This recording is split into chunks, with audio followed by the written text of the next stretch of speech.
Sige po, good morning sa ating lahat.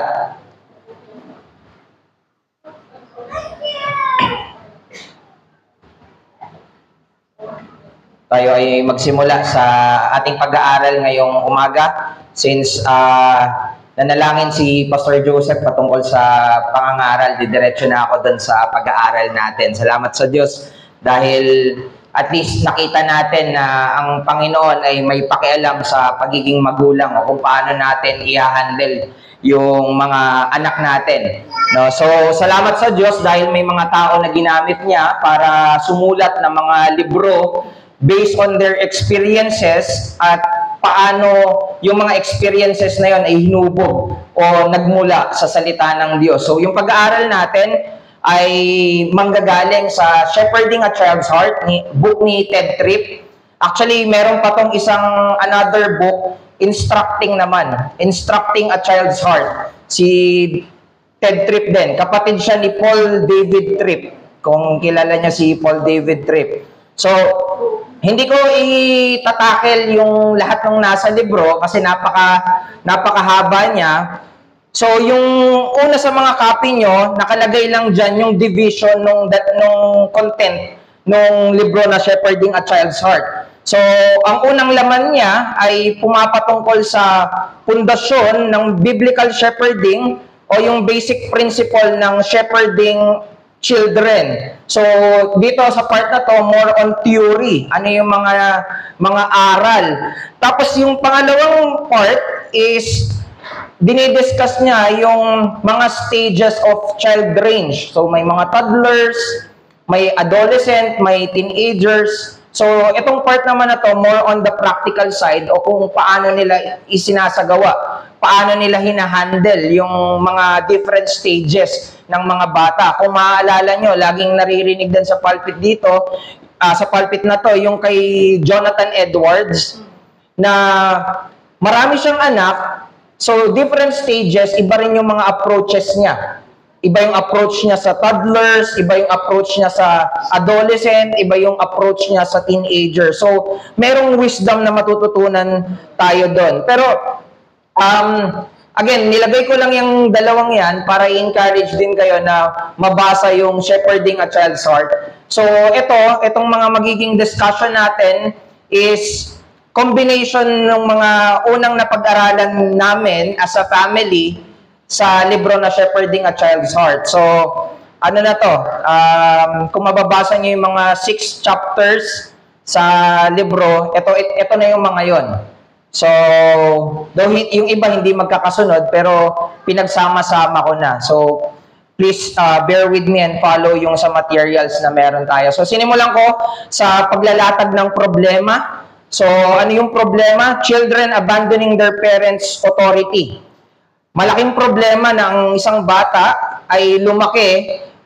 Actually, ang estimate nila 10 years old to 12 years old. Ito daw yung range kung saan yung bata ay iniiwan yung otoridad ng kanyang mga magulang. O tinitignan yung imbis na yung magulang ay parang reference point of their lives, hindi na nila tinitignan na reference yung magulang nila. Hindi na sila bumabalik sa magulang nila. At ito daw ay bunga ng irresponsible parenting. Yung mga bata na hindi tinitignan yung otoridad ng magulang nila o hindi bumabalik sa magulang nila when they have questions in life, dahil daw yun sa irresponsible parenting. Ano yung mga irresponsible parenting? Nandyan yung mga selfish parents na may mga anak, pero ayaw daw nilang maging magulang, may anak na sila. Parang ayaw nilang mag-take ng responsibility. Nakikita tuloy nila yung mga anak nila na parang liability o parang pabigat lang, pahirap lang. So, napaka-pangit. And if that is the thought of the parents, most likely magre-reflect yon sa actions nila. Napapabayaan nila yung mga bata or hindi nila masyado nabibigyan ng pansin yung mga bata.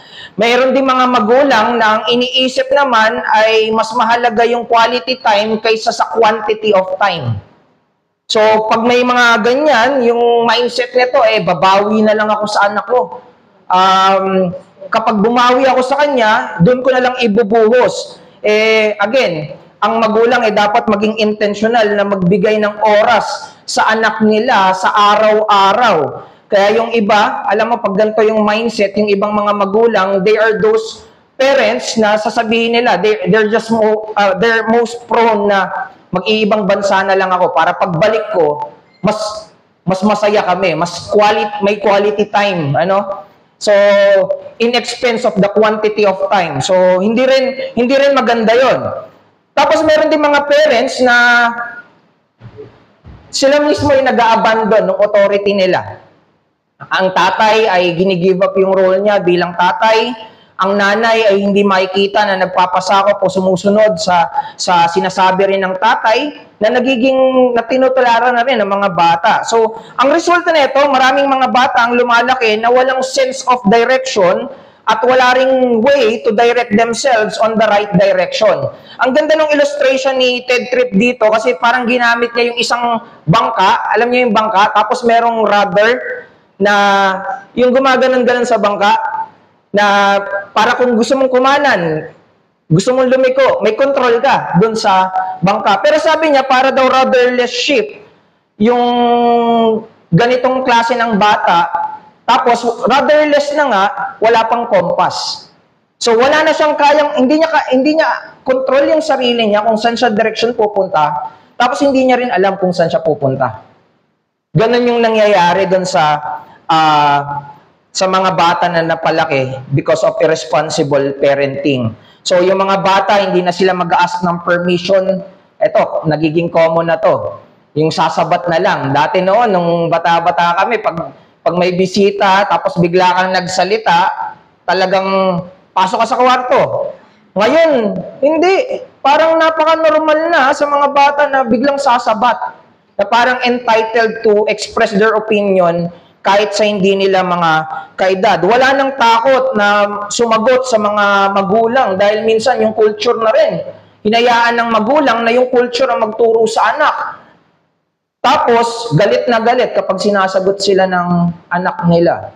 No, kasi hindi naman naging intentional sa pagtuturo. So, makikita natin, maraming mga bata hindi na rin nagpapasakop talaga sa magulang nila. So, ang layunin natin sa pag-aaral na to ay makita na merong pag-asa sa pagpapalaki ng mga anak natin. At kung nakikita natin na may mga problem yung mga anak natin, makita natin na hindi pa huli para sa atin. So, nag-provide dito ng mga makadiyos na mga kaparaanan at makikita natin na kung meron tayong dapat na hinging gabay, dapat makita natin ito mula sa Biblia. At ano ba yung Biblia? Ito yung kapahayagan ng Diyos na siyang merong karunungan na nag-uumapaw. At yung karunungan ng Diyos ay sapat para sa mga in parenting or managing our own household. Sabi sa Proverbs 13:20, kapag daw ang lagi mong kasama ay isang taong marunong, magiging marunong ka rin. Ngunit kung hangal ang lagi mong kasama, mapapahama ka. Kaya makikita mo rin sa parenting, napaka-importante ng iglesia. Dahil sa iglesia, kung gusto mo yung mga kaparaanan ng Diyos, matuto ka sa mga tao ng Diyos. Ang sasamahan mo pa rin ay, kung nag-fail ako as a father, I fail as a mother, I would seek guidance doon sa mga makadiyos na mga nanay, makadiyos na mga tatay. Makita mo sa normal setup, no? Ang tatay, kapag may problem, inom. Bakit? Kasi karamihan ng barkada niya, pag may problem, inom. So, yun ang nakikitang solusyon. At hindi yan ang makikita natin na set up or dapat hindi yan ang makikita sa mga Kristiyano na mga tatay. No, may problema, inom tayo. Hindi ganun yung magiging solusyon. May paglapit kagad sa Diyos, meron paghingi ng karunungan sa Diyos, merong paglalapat ng mga bagay na natututunan niya mula sa Biblia para sa kanyang sariling pamilya. So, we should be preventing irresponsible parenting. And to prevent that, we should identify the role or task of being a parent. So, nilagay natin dyan yung mga few, at least doon sa present ng book, yung few parenting tasks. So, una na dyan ay yung authority. Otoridad. Meron kang, parang pag sinabi kasi nating authority, kapangyarihan, no? Pero meron lang sense na parang may direction. merong mangunguna para magkaroon ng direksyon. So, ano nga ba yung authority ng parents sa kanyang anak? Bakit tayo dapat sundin ng mga anak natin? Dahil ba mas malaki tayo sa kanila? Mas malaki katawan natin sa kanila? Mas matangkad tayo sa kanila? Mas maalam tayo at mas marami tayong karanasan? Minsan parang sasabihin natin, oo, no, kasi mas marami tayong karanasan, mas maalam tayo. Yan yung mga sinasabi, makinig ka dahil mas may alam ako sa'yo. E paano pag dumating yung time na mas may alam na yung anak mo sa'yo? Paano pag mas malaki na siya sa'yo? Paano pag mas magaling na siya sa'yo? At darating yung time na yun. No? Lahat ba ng sasabihin natin sa mga anak natin ay dapat sinusunod ng anak natin? No? So, warning, if our answer to this question is wrong, then our children will learn the wrong kind of authority. Yun nga ba yung dahilan bakit dapat sundin tayo bilang mga magulang? So, another question, as parents, do we have a biblical understanding of authority? So, alam natin na hindi ito karunungan na dapat lang base sa mas maalam ako, mas malaki ako kaysa sa'yo. Dapat tayo ay magulang na merong understanding what biblical parenting is.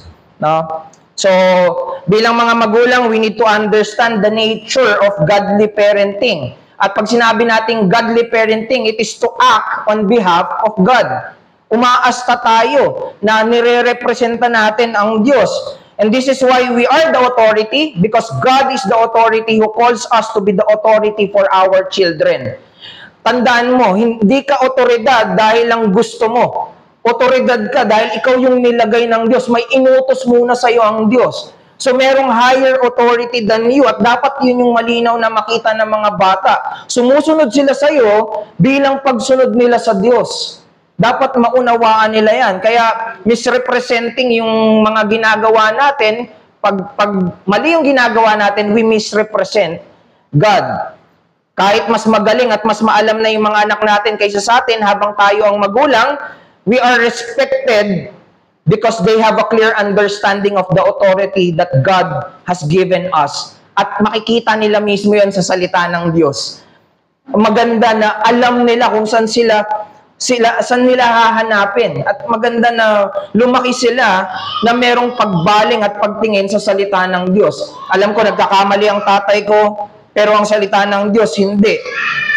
Dapat kong tignan kung ano yung sinasabi ng Diyos patungkol dito sa mga issue na nai-encounter ko within the family. Kasi alam naman natin sa bawat family may mga problems. Pero again, makikita rin natin na kanya-kanya tayo ng resolution. Kanya-kanya tayo ng solusyon. Trial and error tayo din. No? Madalas hindi tayo nagre-refer sa kung paano ito sinasagot sa Biblia. So, kaya maganda rin yung sinabi dito, it's a humbling task to know that as parents, we are God's representative to our children. Napakaganda. It makes you nilalagay ka sa mababang kalagayan. It makes you humble na maisip na kaya ako ang magulang nito dahil nilagay ako ng Diyos na magulang ng batang ito. Pinagkatiwala sa akin ng Diyos yung mga kaluluwa ng mga batang to. And magpapasalamat ka din sa Diyos dahil galing sa Kanya yung mga anak natin. So tandaan, pinapangunahan natin yung mga anak natin hindi sa dahil nasasakupan natin sila, kundi tayo, yung anak natin at tayo bilang magulang ay nasasakupan ng Diyos. Nasa ilalim tayo ng Diyos. Ang otoridad natin na mga magulang ay mula sa mga pinag-uutos sa atin ng Diyos. For if we will be reading Genesis 18:19, mababasa natin dyan yung mga salita na pinili ko si Abraham para ipatupad niya sa mga anak niya at mga lahi niya yung utos na gumawa ng tama at matuwid. Tapos kapag pumunta tayo ng New Testament sa Ephesians 6:4, sasabihin naman doon na, kayo mga magulang, huwag kayong gumawa ng mga bagay na ikasasama ng loob ng mga anak nyo. Sa halip, palakihin nyo sila ng may disiplina at turuan ng mga aral ng Panginoon. So dito makikita natin na yung kalooban at layunin ng Diyos ay dapat malinaw na makikita sa mga utos na binibigay natin bilang mga magulang sa ating mga anak. Pinapadaan ng Diyos yung mga pagtuturo sa mga pamilya through the parents. So, doon pala makikita natin, meron tayong responsibilidad. At maganda nga makita natin to dahil ang Diyos na nag-utos ang nagbigay sa atin ng otoridad para magpasunod din sa mga anak natin. Hindi ka nagpapasunod ng anak mo dahil mas malaki at mas magaling ka lang. Nilagay kang bilang magulang para ipakita yung layunin ng Diyos, yung saloobin o kalooban ng Diyos para sa mga anak mo. Napakalaking responsibilidad, pero napakaganda rin, napaka-rewarding din na responsibilidad. Kaya we should be challenged as parents to our children. At alam natin na hindi ito madali. Alam natin na napakahirap nito.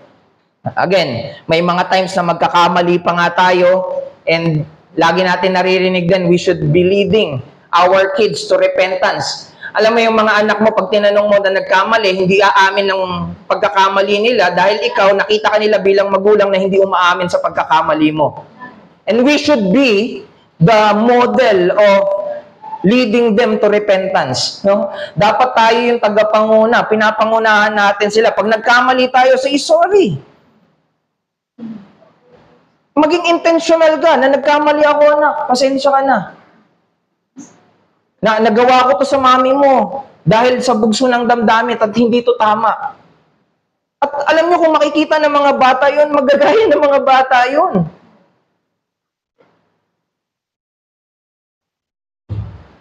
Kapag nagre-response tayo in anger, yan, yung mga pagkakataon na yon.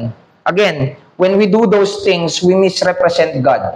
At maganda na marinig din sa atin na hindi lang ako nagkasala sa'yo, nagkasala ako sa Diyos.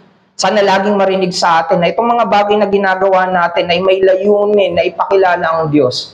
Na hindi lang pansamantala itong lahat ng ginagawa natin. Merong Diyos na nagagawa natin ng pagkakamali.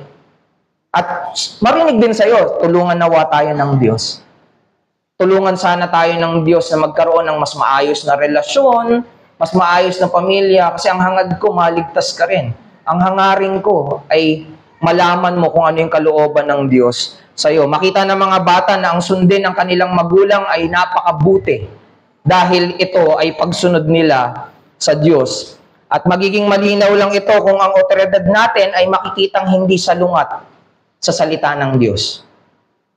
Malinaw lang na makikita ng mga bata yon kapag namumuhay tayo ng hindi salungat sa salita ng Diyos. So if we clearly show them that our authority is from God, then be the authority who is willing to lay down your life for their good. Ito yung sinasabi ko kanina na hindi biro yung pagiging magulang. Kailangan mong matutong ibigay yung sarili mo. 'Di ba? Alam natin to sa kulturang Pilipino, yung isusubo ko na lang, ibibigay ko pa sa anak ko. Pero gaano katotoo yan sa principle ng mga salita ng Diyos? Whenever we eat, we give to our kids. Na kapag nakikinabang tayo sa salita ng Diyos, may natutunan ka mula sa Diyos, excited ka ba na ituro yun sa mga anak mo?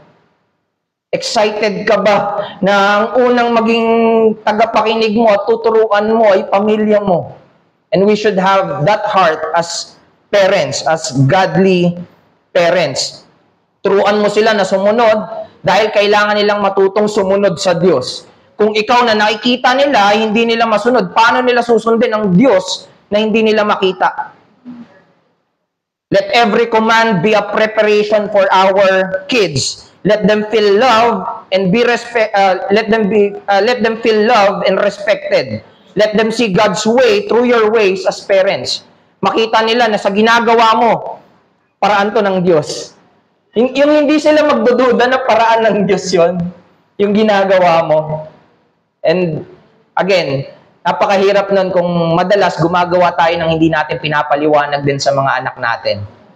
So, spend time. Ang dami natin kailangang ipaliwanag sa mga anak natin. Hindi ko alam kung may mga parents dito na nakausap nyo na yung mga anak nyo individually para i-ask lang anong pangarap mo. Yung mag-spend lang ng time sa mga anak, anong pangarap mo, para lang mas makilala mo yung anak mo.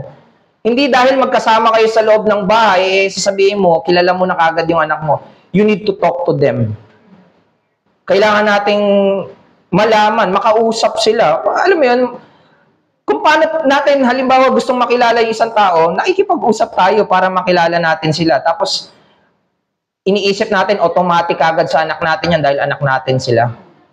Kausapin natin yung mga anak natin, spend time. So, again, napakaganda if we will think about it. Generally, ang mga bata, hindi naman nila i-resist yung authority na nakikita nila na napaka-kind and napaka-selfless. Pag nakikita nila na mabuti yung magulang nila sa kanila, sila pa mismo yung nasa kanila yung bigat. Na kapag ginagawan ko ng mali at hindi ako sumusunod sa magulang ko, nasa akin yung bigat dahil alam ko mabuti yung magulang ko sa akin. Hindi nila i-resist yung authority mo bilang magulang dahil napatunayan na nila in the past years na inalagaan at pinalaki mo sila, naging mabuti ka. Remember Christ. Bakit ganun-ganun na lang yung pagsunod ng mga disipulo niya sa kanya? Dahil naging napaka-kind and selfless ng mga ginagawang paglilingkod ng Panginoong Jesucristo maging sa mga disipulo niya. Bilo mo, Panginoon, huhugasan yung paa. Minsan tayo, pagdating natin sa bahay bilang magulang, no? Paglingkuran niyo ako. Ako yung Panginoon dito. Ako yung boss. Ako yung masusunod. Ako yung otoridad. Ako yung batas. No. Maging sa mga pagtuturo natin na, anak, kapag dumating si tatay, dalan mo siya ng sapatos, dalan mo siya ng tsinelas. Maging yun, merong intensyon na pagtuturo dapat. Hindi mo siya utusan ng gano'n na parang wala lang. Dapat malaman niya na mahalaga na matutong sumunod. So, merong gano'n pa ring layunin. Ano? So, pangalawa, shepherding. Unang task, authority. Pangalawa ay shepherding. So, parenting is shepherding the heart. Is shepherding the heart of your children in the ways of God. Bilang mga magulang, we are the under-shepherd that will guide them to the shepherd. No? Sa ating Panginoong Jesucristo. As parents, we are their guide. Tayo yung gabay nila. We are our child's guide. Pero ang tanong, nakikita ba tayo ng mga anak natin na gabay nila? Kasi madalas, pag kumausap ka na ng mga bata ngayon, lalo na nasa elementary, nasa papasok ng high school, pag nagkaroon ng problem yan, madalas ang hinahanap niyan kaibigan. Bakit? Bakit maraming bata ngayon ang hindi na excited umuwi ng bahay nila? Bakit maraming bata ngayon na parang mas gustong tumambay sa labas kaysa sa loob ng bahay nila? Bakit? Bakit marami na nakaranas ng pandemic ang sasabihin napaka-boring sa bahay? Bakit? Bakit? Tingin niyo yung problema sa labas? Hindi. Kailangan natin makita na yung problema sa loob. Sa loob ng tahanan. At malaki ang role natin as parents kapag ganun yung nakikita natin sa mga anak natin. And again, hindi ko to sinasabi para mag-pinpoint dahil lahat tayo merong ganitong klase ng problema. We need to work on our family. Kailangan natin tong pagsikapan, kailangan natin tong idulog sa panalangin. Ito nga yung mga dapat pinapanalangin natin eh. Ito yung alam mo yun, minsan nag-spend ka ng time to learn something for you to win a debate. Pero minsan, kailangan mo mag-spend ng maraming time to win the heart of your children. To win the heart of your family. Gaano ka kaseryoso dun? Gaano ka kaseryoso na i-persuade yung mga anak mo, yung pamilya mo sa pananampalatayang Kristiyano? Dapat makita yan sa pang-araw-araw na buhay natin bilang mga Kristiyano sa loob ng mga tahanan natin. One of the most important calling God has given us is to display the greatness, the goodness, and the glory of God for whom they are made. Dapat alam ng mga anak natin na ginawa sila para sa kaluwalhatian ng Diyos. Let them know that they are made by God and they are for God. Anak, para ka sa Diyos. Nilikha ka ng Diyos at para ka sa Diyos. Hayaan mong maunawaan yan at tulungan mo.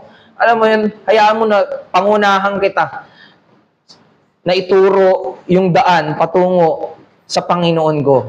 At yung Panginoon ko ay maging Panginoon mo din. Napakaganda na yan yung maririnig sa mga tagapanguna ng pamilya. Huwag natin turuan lang yung mga anak natin dapat makita sa buhay natin.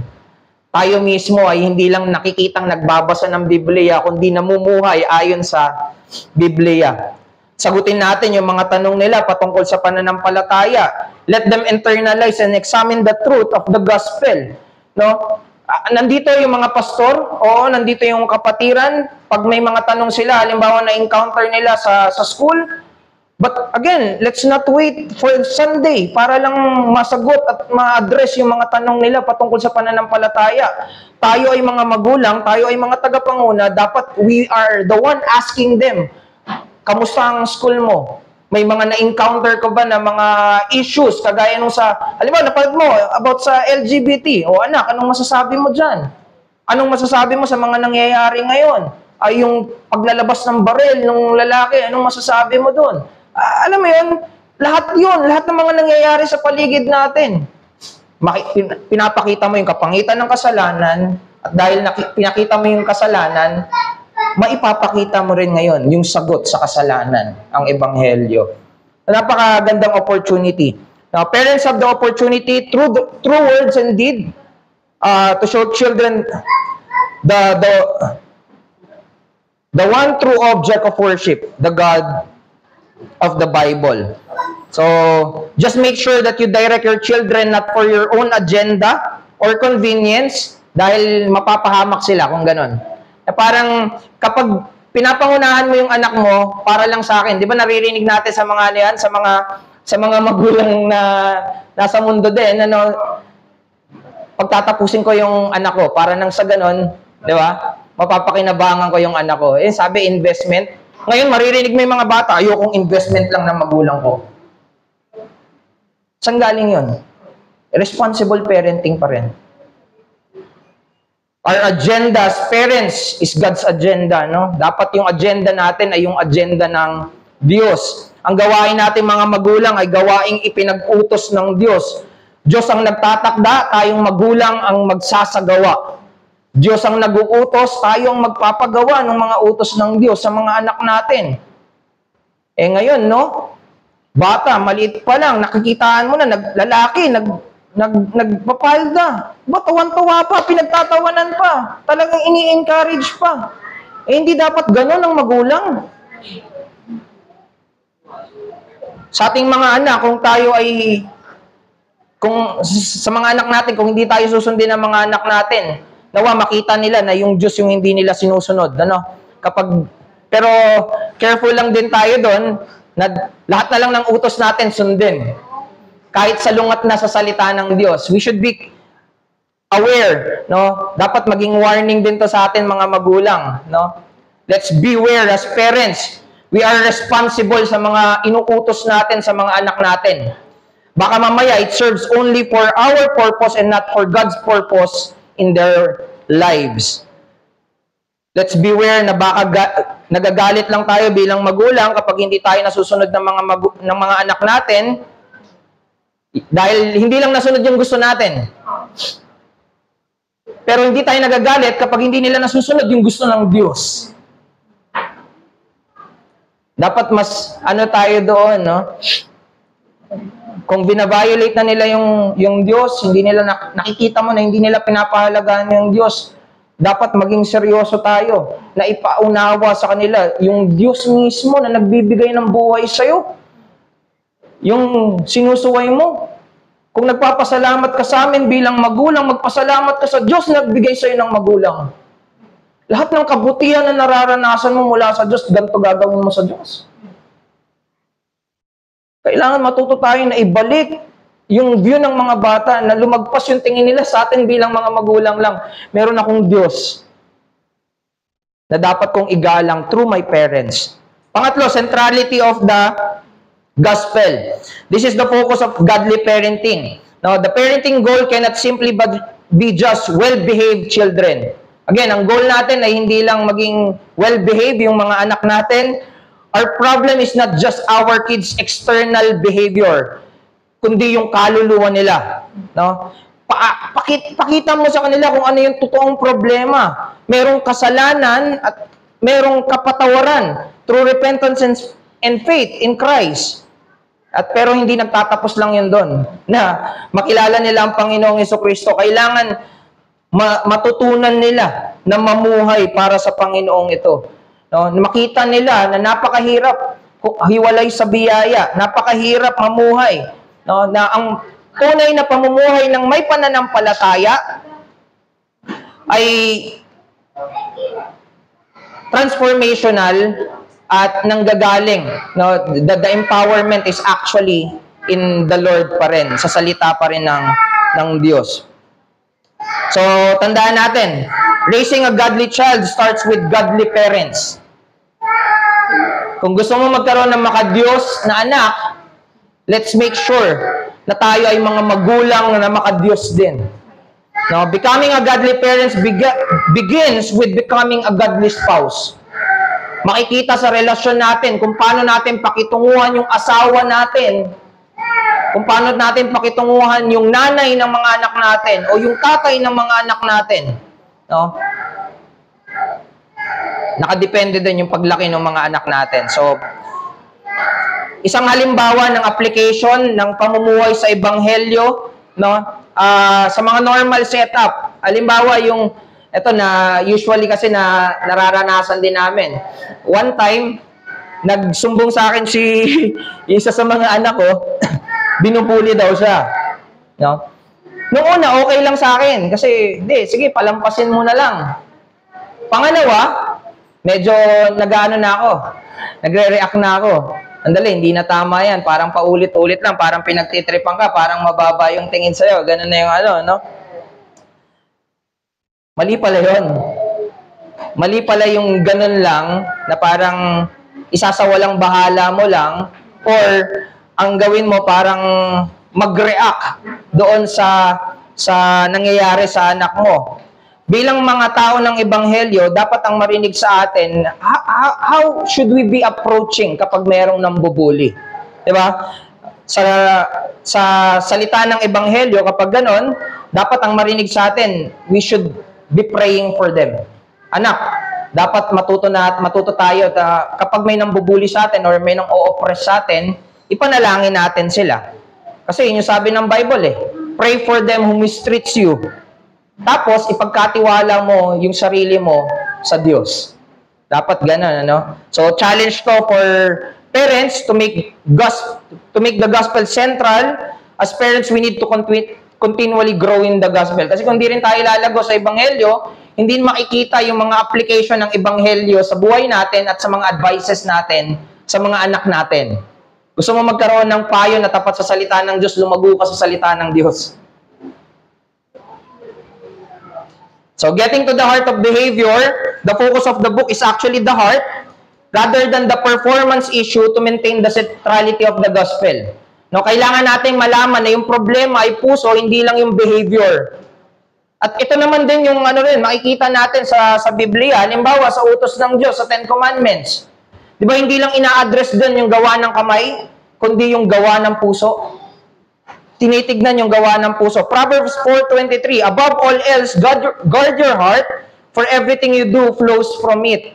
No? Sa Mark 7:20-23, sinabi dyan, sinabi pa niya, ang lumalabas sa tao, ang nakapagpaparumi sa tao. Sapagkat mula sa loob, mula sa puso ng tao, lumalabas ang masasamang pag-iisip, pakikiapid, pagnanakaw, pagpaslang, pangangalunya, kasakiman, kasamaan, pandaraya, kahalayan, pagkainggit, paninirang puri, at mga bagay na nakapagpaparumi sa tao. Yung pag nakita mong bastos yung anak mo, galing yun sa puso. Galing yun sa loob. No? Luke 6:45, ang mabuting tao mula sa mabuting kayamanan ng kanyang puso ay nagbubunga ng kabutihan. At ang masamang tao mula sa masamang kayamanan ay nagbubunga naman ng kasamaan. Sapagkat mula sa kasaganahan ng puso ay nagsasalita ang kanyang bibig. So, pinapakita lang nito na yung puso mismo, yung tinatawag na control center of our lives. Maging sa mga bata, hindi lang yan yung basta nag-behave ng ganyan ng walang dahilan. Merong problema sa puso yan. At kung ang i-address natin ay panlabas lang, hindi natin masusolusyonan yung pinaka-problema. Magte-take place lang yan on a different form. No? Halimbawa, yung anak mo, ayaw mo lang siya na maingay, sabihin mo sa kanya, tumahimik ka. Ayoko nang maingay ka dito. Hindi mo ina-address yung problem, bakit siya nag-iingay. Na habang may nag-uusap na magulang, wala siyang pakialam kung nagsasalita siya at sumasabay siya. Pero nung sinabi mo, in-address mo yung behavior, tumahimik ka nga. Pero paglabas ng bahay niyan, lalabas lang din yun kasi wala ka dun. Magiging problema niya yun. Pero kung in-address mo yung puso, anak, dapat matuto kang gumalang sa mga tao. Pag may nag-uusap, matuto ka. Hindi maganda yun, pambabastos yun. Natututo kang mambastos at huwag isipin yung ibang tao. Paglabas niya ngayon, iisipin niya yung ibang tao. Alam mo yun, mula sa loob ng bahay, paglabas, dala-dala niya yung turo dahil ang in-address mo, hindi lang behavior, kundi yung puso. Yung problema, yung kasalanan ng puso. This shows that our focus should be the inner side of every child, every man.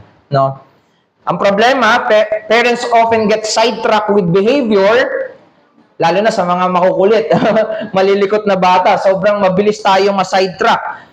Ngayon, a change in behavior that does not stem from a change of heart is not commendable but condemnable. Sabi niya, it is hypocrisy. Di ba? Natalakay natin yan sa pangangaral. Matthew 15, 7-9. Mga panlabas na anyo ng kabutihan, doon maayos yung behavior ng mga Pharisees, mali yung klase ng puso nila. Parang we are creating a generation of new Pharisees gamit yung mga anak natin. Napakapangit. Panlabas lang, mapagkunwari. No? So, ang aral na makikita natin doon sa pagpapalaki ng anak, no? In child rearing, we should address the heart rather than the behavior. Sipin mo yung dalawang bata nag-aaway dahil lang sa isang laruan. Yan, makikita natin, may mga nag-aaway na mga bata dahil sa laruan. Kung ang ina-address natin ay behavior lang, ang tanong mo ay, sino nag-umpisa? Ang mali ay kung sino yung nag-umpisa. Ganyan kahit sa away bata, sino nag-umpisa?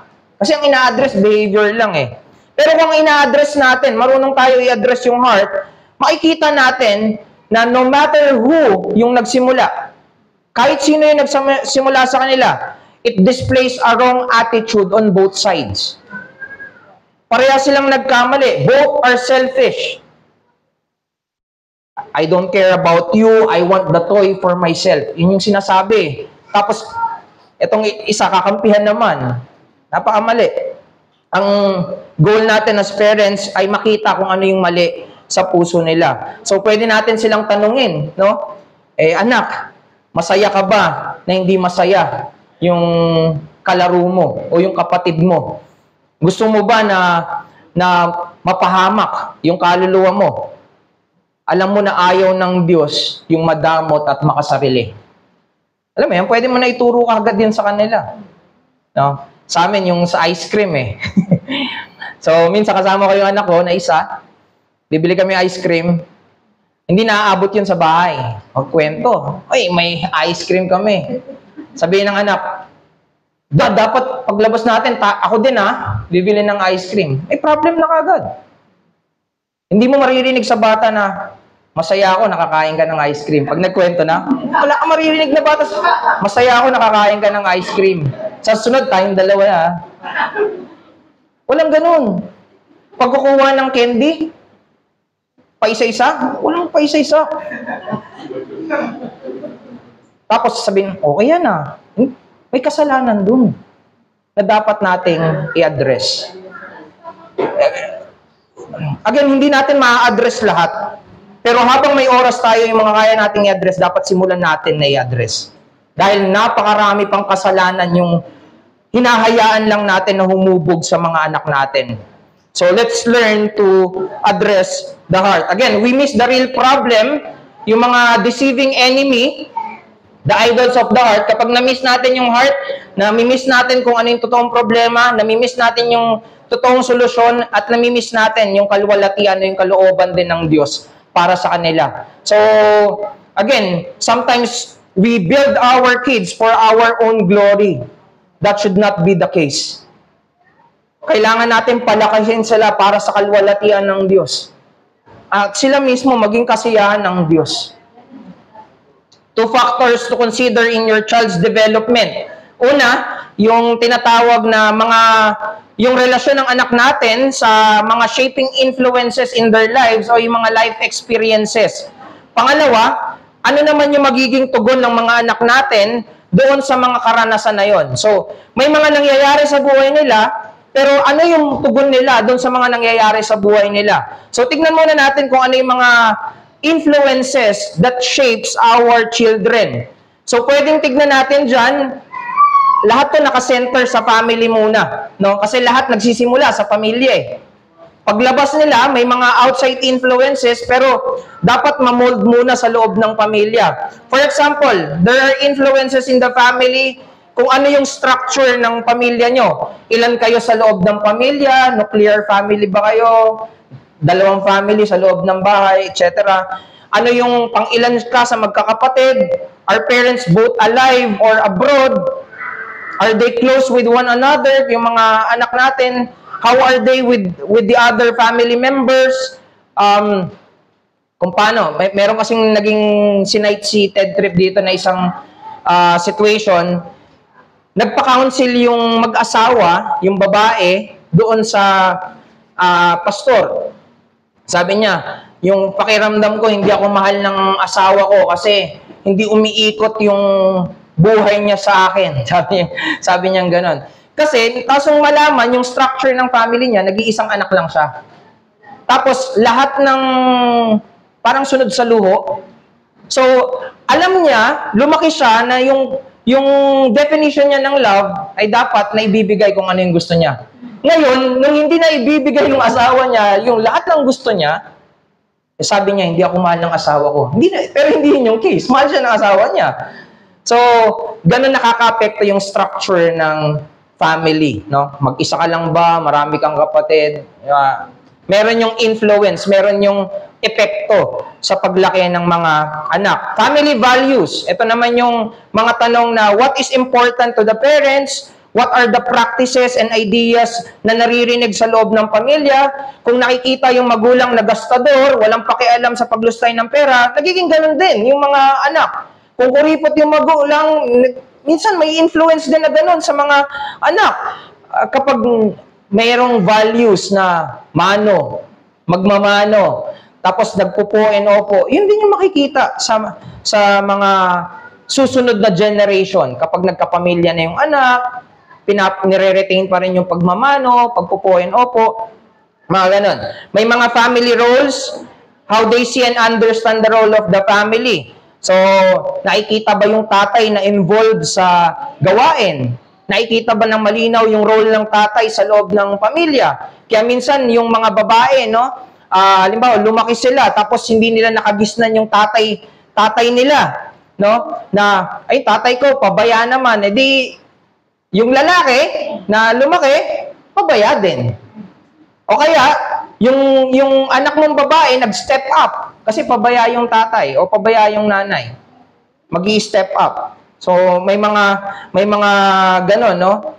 At dapat maituro din natin sa murang edad pa lang na maging ang bata may role din sa loob ng pamilya, no? Yan yung pag-perform ng mga household chores. Tinuturuan mo na sila noon, no? Pang-apat, family conflict resolution. Pumapatungkol naman to sa impluwensya ng pamilya pagdating sa paano nila nire-resolba yung mga conflict. So, umuupo ba yung pamilya kapag merong problema, pinag-uusapan din nila yung problema? Does family member resolves thing or they just simply walk away? Hayaan na lang natin, ganun ba? As problem solved by parang nire-resolve ba natin yung mga problema based on biblical principle? Pag nagkaroon ng problema ang pamilya at hindi ka nakikitang nananalangin, asahan mo paglaki niyan, hindi mananalangin yan. Ia-adapt lang nila yon. So may influence kung paano mo ina-address yung problema. Makita, yung tatay, may problema, walk outan si nanay. O kaya galit, no? Kapag may nagawang kasalanan si tatay, kailangan pagdating mo ng bahay, galit ka para hindi ka pagalitan. Sunod, yung anak mo, pag may nagawang kasalanan, galit din. Huwag mo akong kausapin. Most likely, merong influence yun. Napakapangit. No? Family response to failure. Kapag na-fail yung anak natin, do we encourage them? Kapag minsan, yung mga anak natin, na-set natin expectations, dapat honor ka, dapat magaling ka, dapat ganyan. So ngayon, kapag hindi nila na-meet yung sinasabi mo, most likely maglilihim yan. Kasi ikaw yung nag-set ng expectation na napakataas. Pero pag nadapa sila, nagkaroon sila ng problema, nandun ka ba parate? Kasi doon pa lang mai-establish natin yung paglaki nila, pwede kong i-open yung mga problema ko sa magulang ko no matter what. I can talk to them whatever issues in life. Dad, pwede ka ba makausap? Mamaya na may ginagawa ko. Tapos, hindi mo na kinausap. Yung mga ganong pagpapabaya, napakalaki ng epekto sa mga anak natin. May influence yun sa kanila. Again, when they fail, do we see this as an opportunity to teach them and praise them with their little efforts? Dapat marinig din sa atin yung pagpupuri sa kanila. Kaya minsan gusto niya sa barkada, kasi sa barkada, hayaan mo yun, pre. Magaling ka naman eh. Mas naririnig pa yung pagpupuri ng mga kaibigan kaysa sa magulang. Ang magulang, may nagawa ka na nga na tama, parang lahat ng ginagawa mo mali. Kaya ayaw na nila umuwi ng bahay. Again, maraming challenges to, mga influence. Family history. May mga pamilya na simula umpisa mahirap na. May mga pamilya na mayaman, may mga pamilya na produkto ng divorce, may mga pamilya na bata pa lang namatay na yung either tatay nila or nanay nila. Yung mga ganong influences or experiences, meron yung epekto sa paglaki ng mga bata. Okay? So, minsan meron pang klase ng trabaho. Ito, hindi naman common sa Pilipinas. Yung palipat-lipat ng lugar. Sa US kasi may mga ganyang trabaho. May sabi ni Ted Tripp, meron daw isa doon, parang 46 times lumipat. So, bakit hindi ka friendly? Kasi lilipat din naman kami ng bahay. Ganun siya lumaki. So, may epekto sa mga bata. Pero tandaan natin, how should we be responding to those kind of influences? At ito madalas yung dalawang mali. Ang mga magulang, kapag merong ganong klase ng mga influences na yun na humuhubog sa mga anak nila, merong dalawa akong nilagay dyan, yung determinism and denial. Yung determinism, ito yung error na ina-assume natin na parang helpless na yung anak natin. Parang biktima lang sila at wala na silang magagawa. Pangalawa, yung denial, na parang sinasabi naman natin, hindi naman maapektuhan yan yung anak ko. No, in both cases, hindi ito nagpapakita ng biblical way to respond on shaping influences. Yung mga influences na yon ay dapat tignan natin na opportunity for us to teach our kids. No? Kasi yung both cases, determinism and denial, parang wala kang gagawin eh. Yeah. Helpless victim lang, hayaan mo na lang anak. Pero ayaw mong tulungan yung anak mo. Sa denial naman, parang inaano mo lang na, sige lang, gusto, parang yung magulang mismo ang pumipili ng kung ano yung madali. Tapos nag-i-expect tayo ng mataas sa mga anak natin, samantalang hindi naman talaga tayo nagbibigay ng time to mold our kids. No? Paano mo gagamitin itong mga influences na to? So it is wrong to think that child rearing is providing the best possible shaping influence for your children. So tandaan natin na even when we do our best to give what is best for our kids, there are things that we cannot change. Merong hindi talaga mababago natin. Merong labas sa control natin.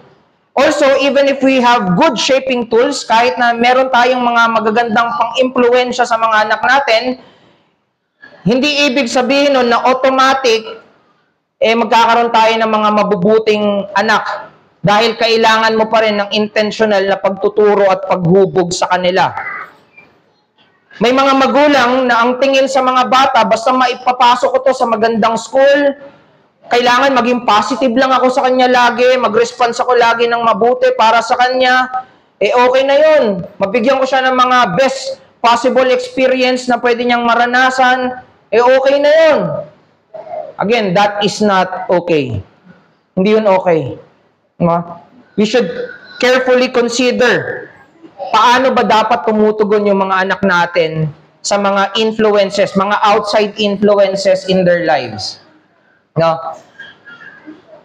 How can we use these influences to shape and mold our children? Kaya dito papasok yung Godward orientation. Ano ba yung pagtingin nila sa Diyos?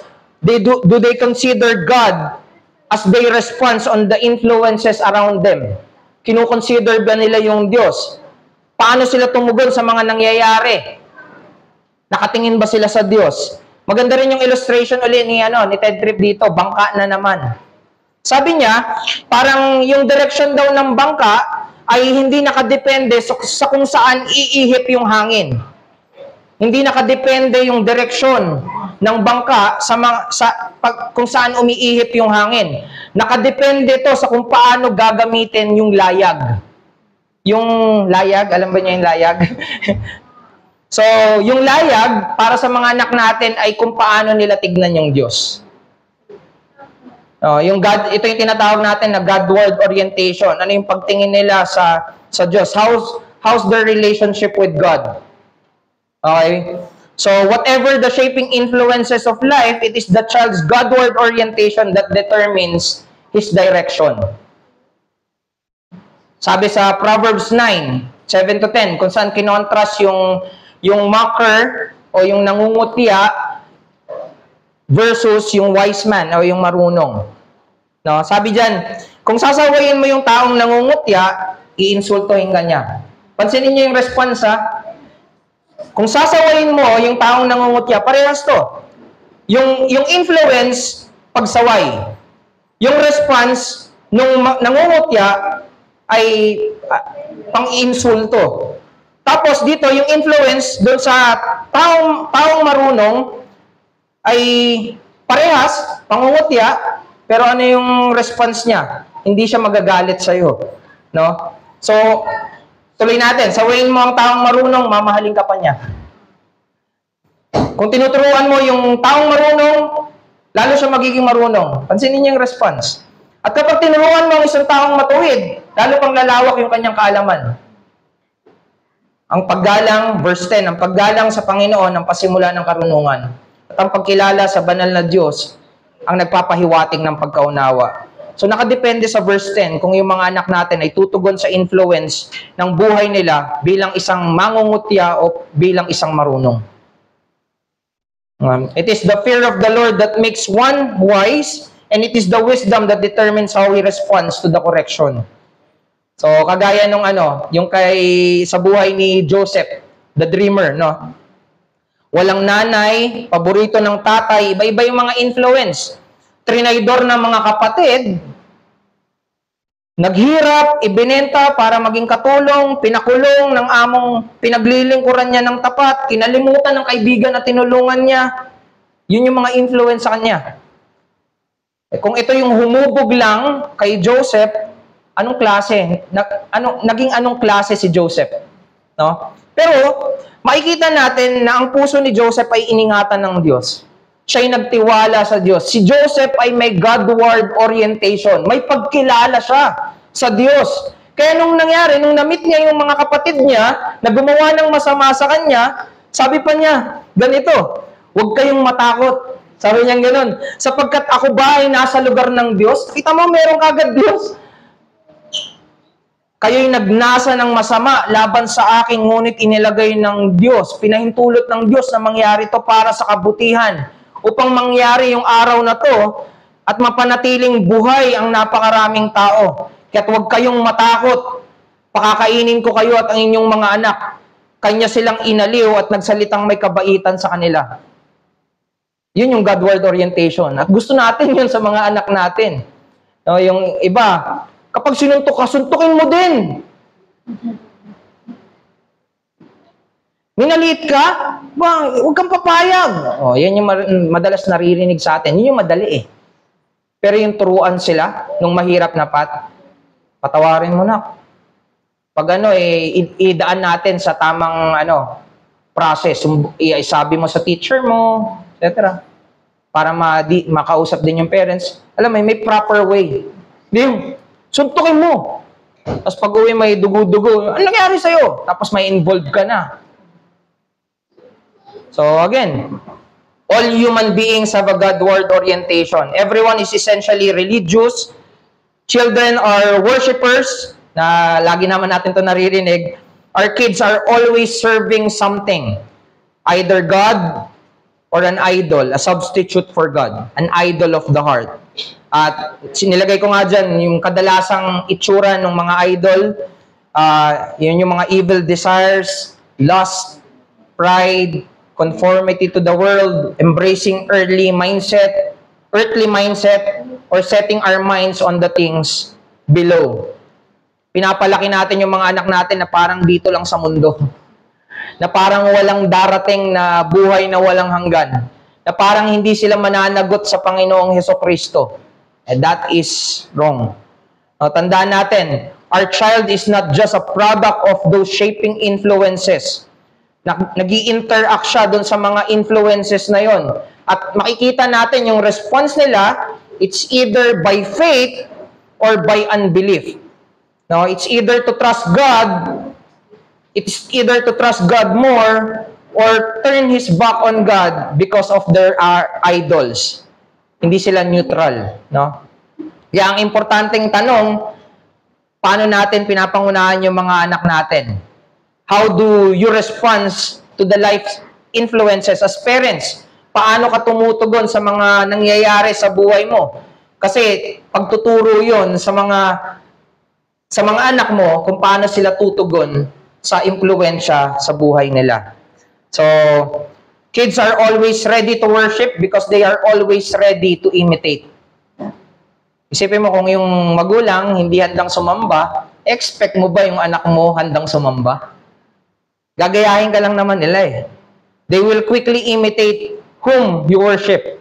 Magulang, ang sasambahin ng mga anak natin ay kung sino yung sinasamba natin ng mga magulang. You are not just a care provider, you are called to shepherd your child's heart. At pag sinabing shepherd, labor, trabaho. No? Whenever you are with your children, you are training and shepherding them. Yung mga oras na binibigay mo sa anak mo, staying with them, being silent kapag kailangan mo maging silent, tapos pakiramdaman lang kung may problema yung anak mo, pagtuturo din yun. Pagsasabi yun na handa akong makinig anak, nandito ako sa tabi mo. Di ba? Yung Deuteronomy 6 up to 7, sabi doon, ito yung mga salita, that I command you today, that shall be on your heart. You shall teach them diligently to your children. Itong mga tinuturo ko sa inyo, ituro nyo sa mga anak nyo. Ano man yung ginagawa ninyo. So bilang mga magulang, dapat meron tayong malinaw na objective para sa mga anak natin on how we should address their attitudes that comes from their heart. Dapat natin silang bigyan ng malinaw na direksyon sa buhay. Dapat natin silang turuan sa paraan ng Diyos. Paano ka tumugon sa kahirapan? Paano ka tumugon kapag wala kang pera? Paano ka tumugon kapag meron kang bonus? Paano ka tumugon kapag masaya ka? Nakikita ba yun na nagpapasalamat ka sa Diyos? Nagsiselebrate ka? Kasi kung hindi, expect mo ganun din yung gagawin ng anak mo. Times 2. Higit pa minsan. Turuan natin sila na makilala at maunawaan ng Diyos. Now, help them know and understand God's standard for their behavior, that they are sinners and there is only one Savior. So, tinapos ko yung materials galing sa quotation from John Flavel. Sabi niya doon, if you neglect to instruct your children in the way of holiness, sabi niya, yung tanong niya, tingin nyo yung demonyo ine-neglect yung pag-i-instruct sa kanila sa daan patungo sa wickedness? Sabi ni John Flavel, no. If you will not teach them to pray or the means of graces, he will curse, swear, and lie. If grounds be uncultivated, weeds will spring. Ang pagpapalaki sa mga anak ay hindi parang hayaan mo lang yung lupa na nakatiwangwang, na wala kang gagawin. Tiyak, tutubo mga damo. Pero kung intentional kang magtatanim at aalagaan yung mga bulaklak at mga pananim na gusto mong palaguin doon, lalago sila. Kung gusto mo ng apple, apple. Gusto mo ng ampalaya, ampalaya. Lalago sila dahil inalagaan mo sila ng paraan na dapat silang alagaan. Hindi yan, kung hahayaan lang natin yung mga anak natin para tayong nagpapatubo lang ng damo. As parents, we should not be like that. May pananagutan tayo sa Diyos. May pananagutan yung mga anak natin sa Diyos. Ayaw natin na maging damo sila na itatapon ng Diyos sa walang hanggang apoy. Susunugin, sisirain. Wag. Dapat marinig sa atin yung pag-asa. Dapat marinig sa atin yung ebanghelyo sa loob mismo ng mga tahanan natin. So, yun muna. That's how I end the discussion natin for shepherding a child's heart. Biblical parenting ni Ted Tripp. So, any questions? Magkakaroon tayo ng mga sunod-sunod na, meron tayong mga studies related sa parenting kasi magkakaroon tayo ng parenting forum within few weeks. Siguro. So, question?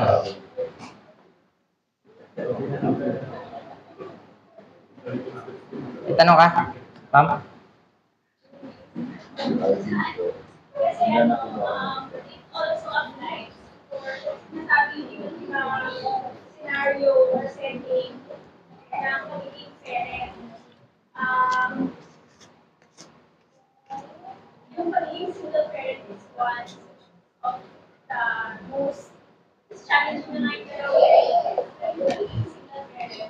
So how would we support as a church sa single parent or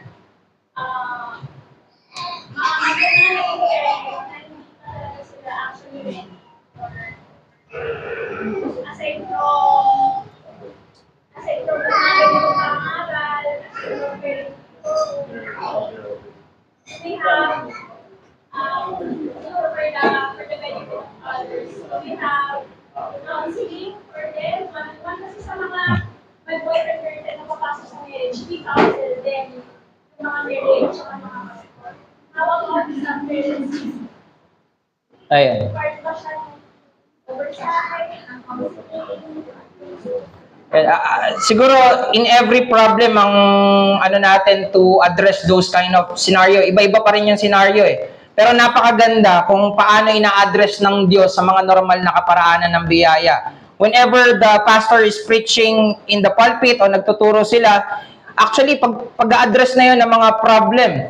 Pero sa isang namumroblema, for example, single parents, lagi nating binabalik pa rin sa kanila na merong pag-asa na makikita nila sa mga pagtuturo pa rin ng Diyos. So we tell them to pray, we tell them na magbasa ng salita, lumago sa mga kaparaanan ng biyaya, at kapag nag-i-struggle sila doon, makikita rin nila na kaparaanan ng biyaya yung iglesia. So yung counseling, part yun, pero again, napakalimitado pa rin ng pastor sa buhay ng mga single parents. They will be on those times na mag-isa pa rin sila. Mararanasan nila yon at alam natin, tuturo natin pa rin sila na dumipende at umasa sa Diyos. May mga impluwensya na kagaya ng ganon, mahirap siya pero hindi imposible dahil hindi pabaya ang Diyos. May mga tinuturo pa rin ng Diyos. Kailangan nga lang natin na mag-labor to find out ano yung kalooban ng Diyos through His words. Kasi hindi ito yung una. For example, yung si Susana Wesley, sa pagpapalaki ng mga anak niya, yung asawa niya, madami silang anak, yung asawa niya nakulong pa. Tapos nagkaroon pa ng mga patong-patong na problema, nasunugan sila, etc. Napakadaming problema. Pero anong ginawa niya? Hindi niya sinabi na, kawawa naman ako. Nag-resort pa rin siya sa pananalangin at paglago dun sa, hindi, meron akong dapat gawin na ituro ko yung sa mga anak ko na tumingin pa rin sa Diyos. At hindi naman sila pinabayaan ng Diyos. Napalaki niya ng mga makadiyos yung mga anak niya. Pero again, walang straight answer kasi. Pero kung ano yung parang ipapangako ko, ganito mangyayari kapag ginawa mo to, no? Ang sinasabi ko lang is, we need to teach our people to grow in the means of graces dahil doon tayo binabalik at ang daming ina-address nun na mga problema. No matter what the influences are, we should have a God-word orientation. Paano ko tutugon dito, O Diyos? Kanino mo unang hinahanap yung sagot sa mga tanong sa buhay? So, pag naghahanap ka sa Diyos, syempre, hahanapin mo mga tao ng Diyos. So, dito ka na magkakaroon ng bukas na tenga para pakinggan kung ano yung mga advices nila, applicable ba to sa akin. Maririnig mo sila, pero again, hindi, ikaw pa rin ang pipili kung ano talagang applicable sa'yo eh. So, may mga ganon. Ayan, pero yun, ang mga kapatid hindi naman yan, saka ka na lumapit sa akin, hindi ka na gaganon nun. Always willing to extend ourselves dahil tipanan natin yon. Yun yung maganda sa tipanan eh. Bigay mo yung buhay mo, bibigay ko yung buhay ko. At turuan mo ako na lumago sa pagbibigay ng buhay ko sa kapatiran. So, ayun.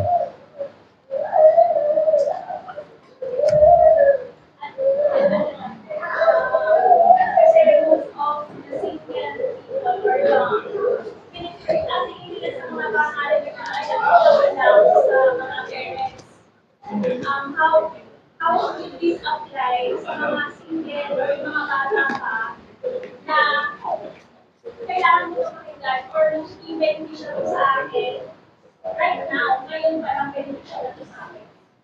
Na hindi lang para sa parents, hindi lang para sa mga sa marriage.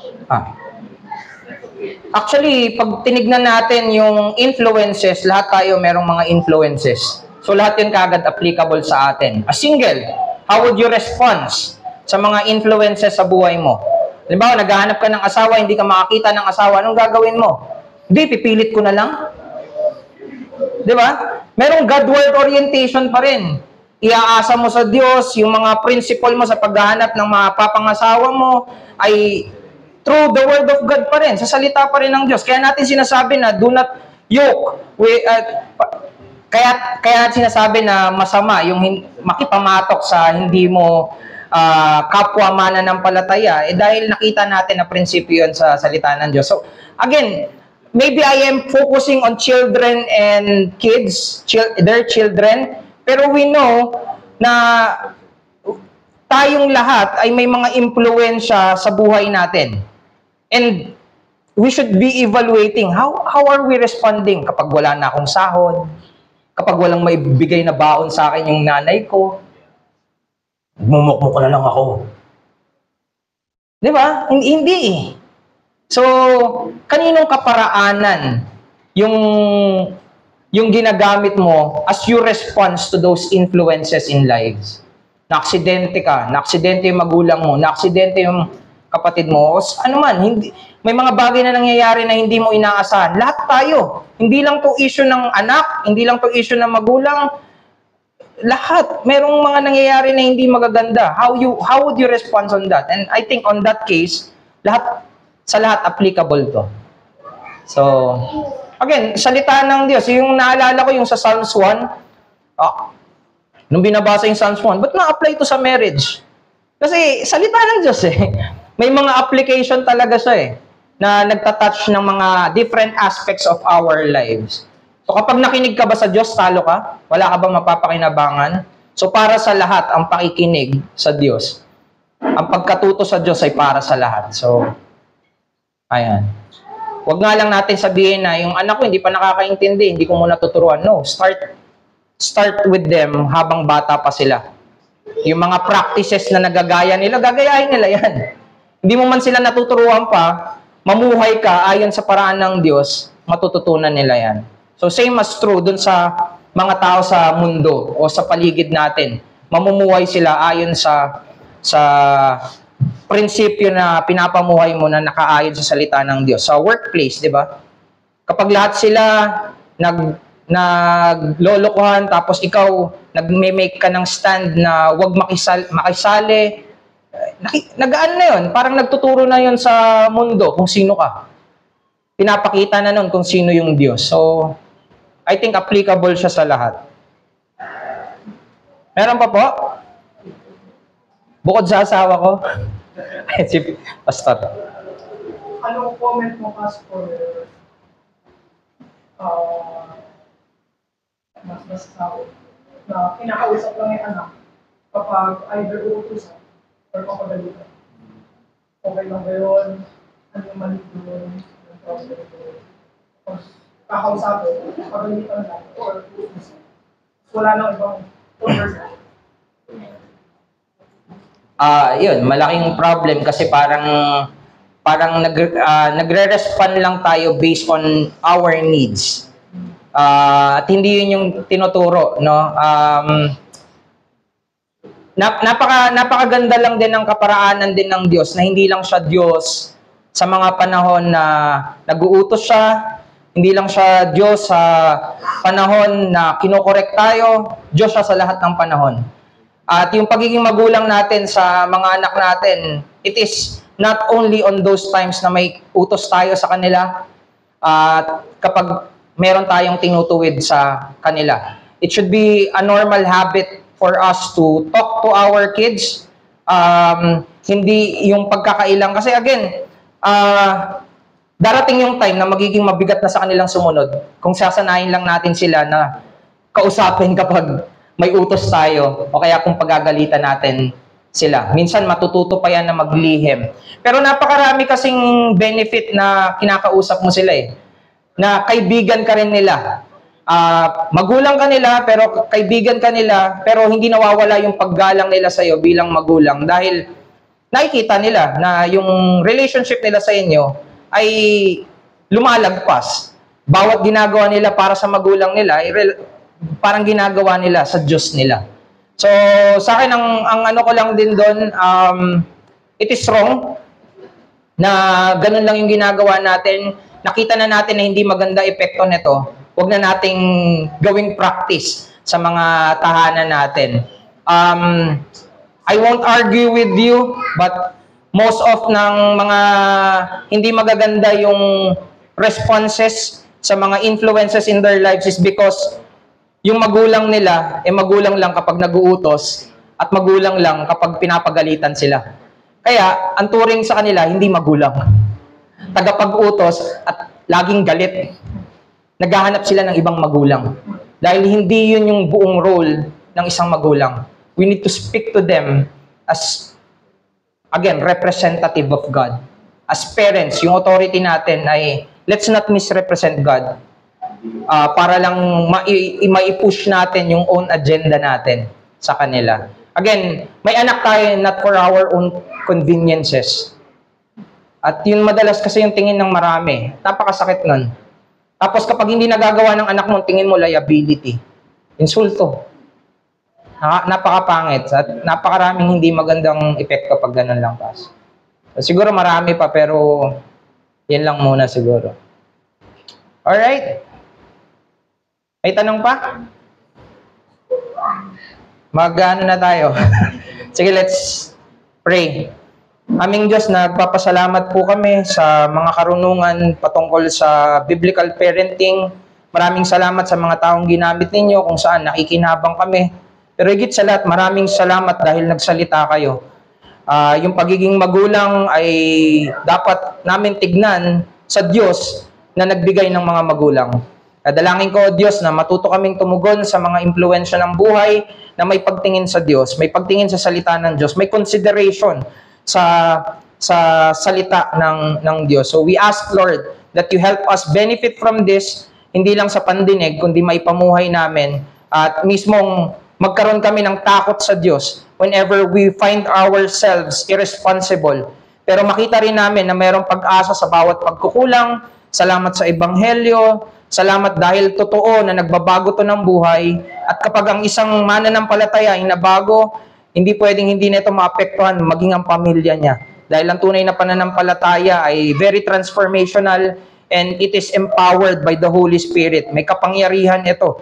Kaya dalangin ko, O Diyos, na maligtas ang mga pamilya ng bawat mananampalataya mula sa pamumuhay namin ayon sa pananampalataya. Maluwalhati ka nawa, ihanda nyo kami sa panambahan ngayong umaga at mapapurihan ka parate. Ito yung dalangin namin sa pangalan ni Kristo. Amen. May mga further